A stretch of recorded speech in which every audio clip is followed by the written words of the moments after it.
Hey everyone, we're back at that custom house project that we're doing, and the underground plumbing is done. What the underground plumbing is, it's all the piping that goes under the slab. So you can see you're gonna get these different drain stacks that they'll shoot up into the house to catch the drains of your fixtures up above. One thing I really recommend doing when you're doing this is bring a load of gravel in. So that way when your plumbers are setting all this, they can set stuff in gravel. Makes it so that things are a lot less likely to move. Especially as people are backfilling. It's just a better product overall.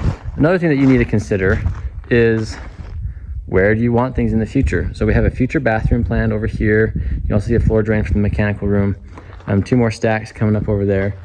And then over here, we're leaving this basement unfinished, but the client wanted to be able to do a kitchen in this area potentially in the future. If we hadn't added these in now, if the client wanted to add a kitchen or a kitchenette in the future, it can be really expensive to have to jackhammer out through concrete and then drag plumbing lines to that location, or drain lines I should say, to that location. So a little bit of preparation here is going to save you a lot of money potentially in the future. It doesn't cost very much to add this now, but it costs a lot more to add it after the fact. So you can see we've got these 2 stacks, they're running over here and they're connecting in over here, and we're shooting out to our, I'm going to say it's the sewer, but it's actually a septic tank. We're shooting out that direction. You can see we also have this one coming in over here, it runs under the footing. So everything is sloped downwards to this location right here. And then coming in here into the cold storage, you can see where we shot that out from there, under there. And what happens is the plumber has left a stub right there. And then when we come and do the backfill, the excavator will tie into that and he'll run that out to the septic system, or it could be a sewer system depending on what you have in your instance. Now this is an item that does get inspected by the city, so make sure that you're scheduling that inspection. What they're going to want to see, if you're building in the summertime, they want to have it on test with water typically. Talk to your jurisdiction and make sure you get what they're wanting. This stack that's up above me right here, this is filled with water. So this is what that inspector's looking for. Make sure there's water in that pipe. We're about 12 inches down to the water line. You can see that on the camera.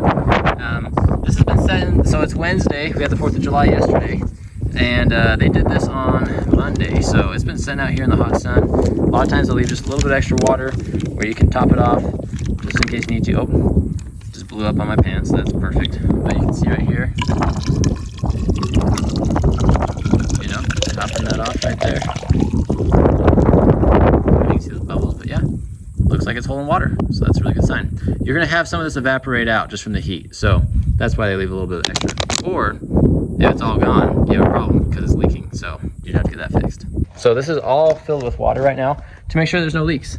Now if you're doing it in the wintertime and water will freeze, you do it with air, and air is a little bit of a pain to do. If you can do water, I would recommend that, but if it's freezing, can't really do it with ice. It doesn't really work that well. So anyways, make sure you get that inspection done. And main thing to look out for is just that everything is holding water. You wanna make sure everything's in the right location, everything's sloped properly, and then you wanna make sure there's no big rocks by the pipe. Why? I'm not totally sure, but inspectors will call that. They don't like to have a big chunk of rock next to a pipe. So today I actually came and cleared out a few rocks that were kind of in the way. Not a big deal, but anyways, things to watch out for. Another thing that we got going on in the project is we have tar on our foundation. We also did termite protection, and that makes it so that, well, you're protected more from termites than you would be otherwise. But the tar helps keep water out of going into the basement. So make sure you do that. You need to discuss the height of the tar. We're gonna be backfilling about 1 foot down. So this top part is gonna be like a foundation plaster right through here. And if you do that, it's hard to do that foundation plaster on the tar. So you need to hold down. We've got this roll of snap ties right along here. I don't know if you can see those, or if my fingers point in the right spot. That's going to be covered up by that foundation plaster, and that's going to help waterproof that. But that's another thing that you need to do at this stage before you start backfilling. Catch you on the next one. Thanks. Bye.